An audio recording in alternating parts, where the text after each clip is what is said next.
Good evening, everybody. Thanks for joining us again for another webinar. Our focus today is crease play. Before we get started, I want to remind you, questions, you can put questions and we will download those and take care of those. If there's something big, we may address it tonight, but also at the end, our emails will be up and you'll be able to send to us. Coming up Monday, February 8th, NILOA is going to ship everyone to your house a gator and a whistle guard. The whistle guard in a bag and all this stuff, but be two good items that can be handy as things fluctuate during the season. So at this time, I'd like to turn it over to Tom Abbott, representative NCAA. And the big focus here, Tom is going to hit is the rules committee and their intent when they develop these rules. So Tom, you're up. Thanks, Brian. As most of you guys know, Brian and I have sat on the rules committee for a few years now and are part of their discussions on all kinds of stuff that they do in person, and this year was on a web. So let's talk about how we got to this point in the rules. I'll try to keep it as brief as I can. A few years ago, you might remember that we had some goals scored in some playoff games and some others during the course of the year that were back when the rules were staying grounded, and a player, if he left his feet or dive or jump, couldn't land in the goal crease for any reason. So the goals were scored and then disallowed, and the committee felt that that play was something that they wanted to see in our game. And at that point in time, they made the change to the rules that we currently are dealing with now. And anytime you make a rules change, you're going to have some unintended consequences. So literally as soon as you got this rules change come through, we went through the ice cream cone bit and we talked about lots of different stuff. But the main purpose here was the intent of the rule was basically to allow an offensive player a way out. He was going to get fouled from behind. He had to stop and stand still after he beat his defender and came inside, and he was getting crushed from behind. So the intent was to try to allow that defensive player, if he's going to hit you, to give the offensive guy a chance to move to a different direction and avoid contact, which is why they allowed the dive back in. And what literally happened the following year was we were seeing offensive players go in a direction that was really bad. It was not to the perimeter where we had seen in previous years. It was in a place that was much closer to the goalkeeper, into the goalkeeper, diving over the goalkeeper, doing things that the committee never had any intention of allowing to happen. So you've heard me over the years last couple of years talk about the words that we need to deal with are away, not away, path, the direction. And how many times have I said it once, I've said it hundreds of times, somehow we need to make that direction of away further away. And so this year, part of our deal with the rules committee was to try and figure out how to make that happen. So last year, because of the season being cut short, the committee had a new rule put in where they put a line on the field called the goal mouth. They defined it. They felt it was the right thing to do. And we were in a movement to try and get this play corrected to the way that they wanted it originally called. And the intent, as I've said 100 times, is to make sure that that offensive guy doesn't go as close to the goaltender as he has been in the last couple of years. So the concern of the committee was to put that thing on the ground, the goal mouth line on the ground, and basically leave that as a hard line. Brian and I talked to the committee this year about it. It probably went on for 2 or 3 days, whether to keep the rule or throw the rule out. They wanted to carry it through the rule cycle, which would be a 2-year rule cycle. So this is just an extension of where we were when we stopped last year with COVID. So it boils down to three really simple points. That line's a hard line. The offensive guy can't go there. We need as officials to be able to make sure that they're going in a place that's the perimeter of the crease and they make their dodges higher. The films that we're going to show you are part of that. We want to keep three simple concepts in mind. The path of the offensive player needs to be higher and away. There will be defensive contact no matter what the rules are, which is one of the reasons why the committee kept trying to work in this direction. No matter what the rules are, this is the toughest play we have to call. And the third part is, when you'll see it at the end of the films here, an offensive player does the wrong thing and goes straight at the goaltender. They took away the penalty for casually going in there, but if he goes there with deliberate intent and takes that direction right at the goalie, he can be called for a foul. So that's the three things that we're going to try to keep simple for you. Offensive players can't go there. Defensive players are going to have contact. They're going to try to put that guy in the crease or in the goal mouth. If there's a foul, we need to throw flags. And if the offensive guy goes in a bad path and goes right at the goalie, he can be called for a foul. Those are the three simple things. So I'm going to turn it over to Brian. We're going to run through a quick PowerPoint and then do some films. All right, thanks, Tommy.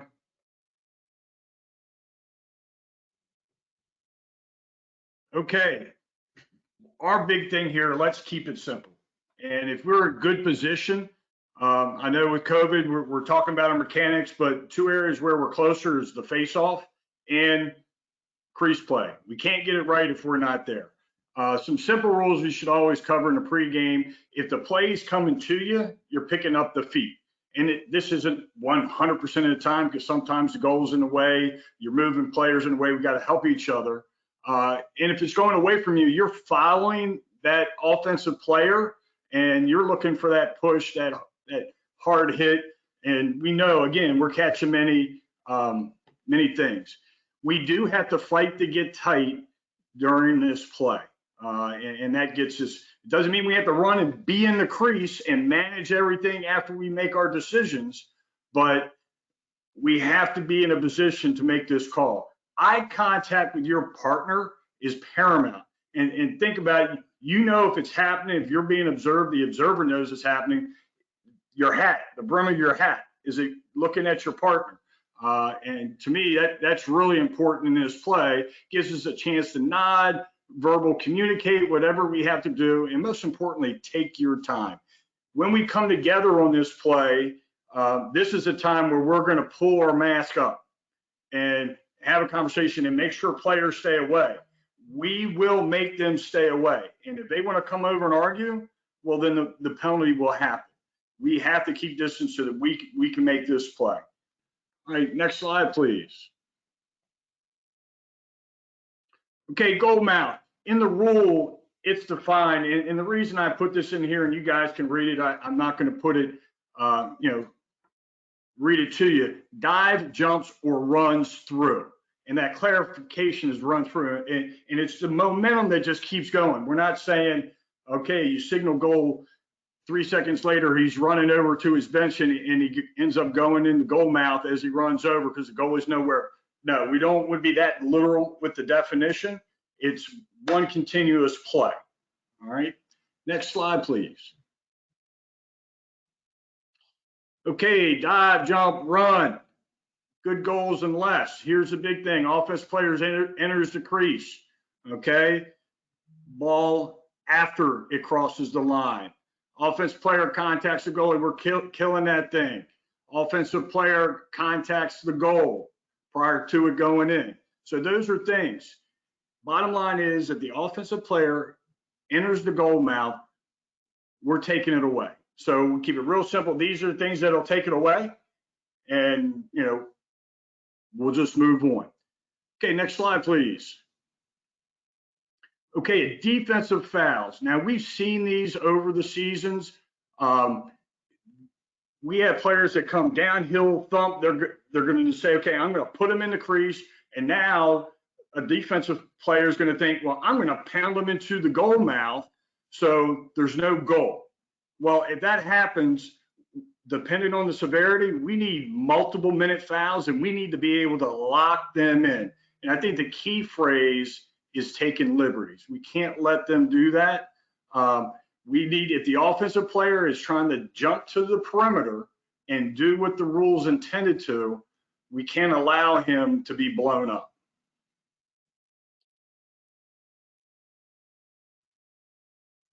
Okay, offensive foul, as Tommy talked about, direction matters. If he's dodging goal line extended, hell bent, there's no chance he's diving to the perimeter of the crease. This is when we're looking at a penalty if we have contact with the goalie. If he dives in and he's got that bad angle and lands in the goal mouth but doesn't hit the goalie or has minimal contact, we're not worried about it.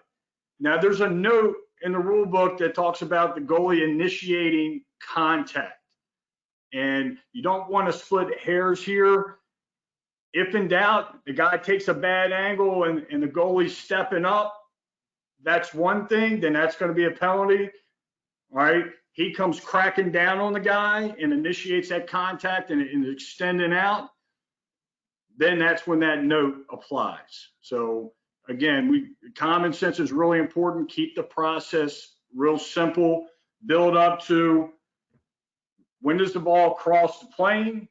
Is he in the crease? In the goal mouth? No goal. Doesn't matter when that ball passes. And then we're looking for defensive foul or potentially the offensive foul. Next slide, please.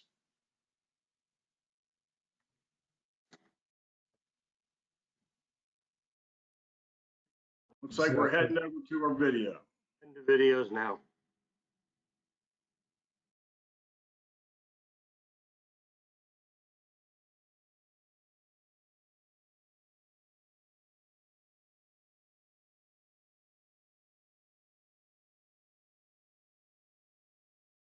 What you're seeing here, guys, are all legal plays. And these are the plays that the committee wants to allow the goal. And you can tell that each guy was trying, in particular on this play, you can see how he tightened himself up and was trying to avoid that goal mouth. Charlie,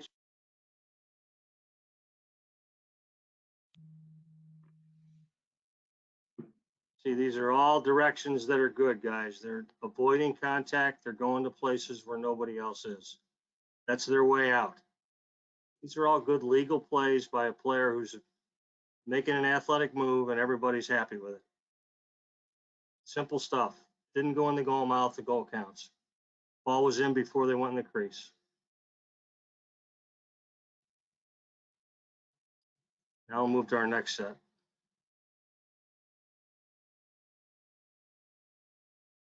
Okay, here we don't have the goal mouth drawn, but he clearly lands where the goal mouth would be, and no contact with the goalie.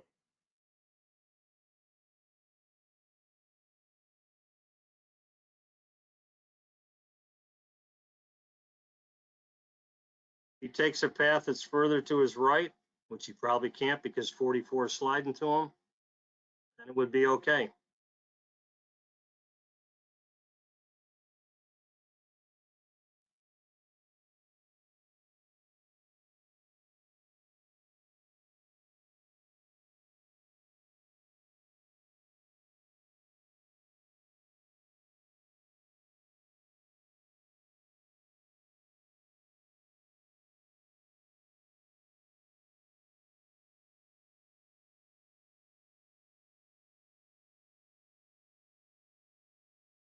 Now we have defensive contact in this one.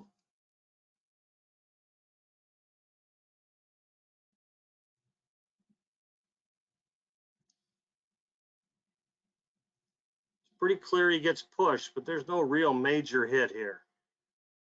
That offensive player, from the committee's point of view, needs to make that dodge higher. He needs to give himself a way that he can do this legally without landing in the goal mouth. And he did in this case. And one of the keys here, as I talked about, the feet coming to you, the place coming to you, that official really needs to pick up the goal mouth, because when we get tight to that thing, a glove might hit it. So if it hits any part of that line, that goal mouth is a no-fly zone. If you go in there, no goal.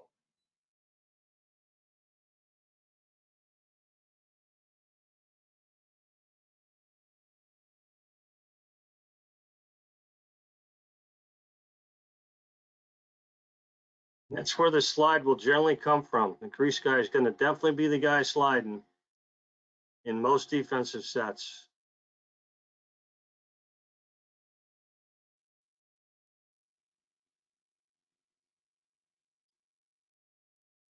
Now we get to the bad ones.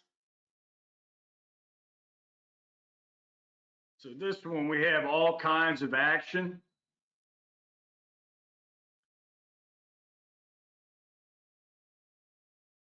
Now that's that goal line extended drive. Only bad things can happen.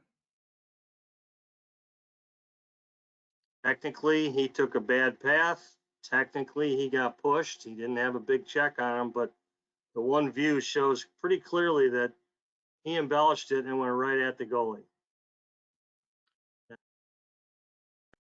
They did a good job of calling this last year, too. Absolutely. I mean, the offensive player should get a minute for this. We got, if we got a push, the ball's going to the defense for lesser penalty time.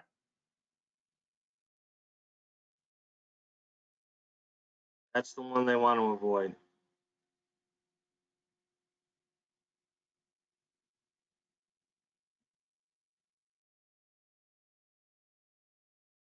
This last one's even worse.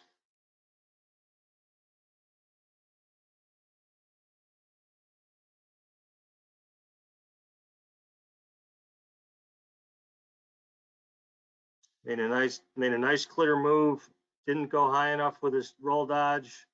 Got stuck in a position where he really was just trying to draw a foul and dove right at the goalie's feet. This one in my book could be multiple minutes. Got to understand when a goalie gets hit in this fashion, he is totally unprotected and knees are in jeopardy. And we all know, I mean, most teams, they have one stud goalie and he goes down, it can change a season. One of the other things to think about this year, and part of what we've had conversations with some coaches already, is due to COVID. How many goalies do they actually have dressed?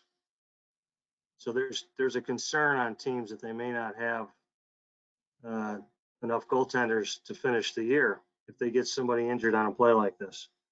So we want to make sure that that we get those offensive guys going a little further out. I think what you can also expect to see early in the season, I didn't see it, knock on wood, in the first couple games last weekend, but I can expect that we're going to see some pretty big hits by defensive players trying to drive a guy into the goal mouth. And those fouls need to be called. But the overriding factor here is trying to get that offensive guy to go to the perimeter where he belongs, where he's safe, where he has a way out, where the goaltender has a way to be safe. And that was the committee's main concern about making the line a hard line and putting that goal mouth in there and running it through the cycle to see how it turns out. So one last note to add, think about how many times this place happens in a ball game. So we got to keep it simple in our mind and have a process for it. And we need to keep calm as we figure out the situation. So if we have to remove ourselves, whatever we do, like I said earlier, keep the players away from you. Okay. So if this happens 2 times, 4 times in a game, think about the number of plays that happen in a game. We still have to focus on 98% of the rules and officiating the game. So don't let this situation overwhelm you and stop you from all, the important loose ball fouls and all those other things that we have to do, and shot clock and reset and handling this awesome game. So keep it in perspective, keep it simple, and you'll be very successful.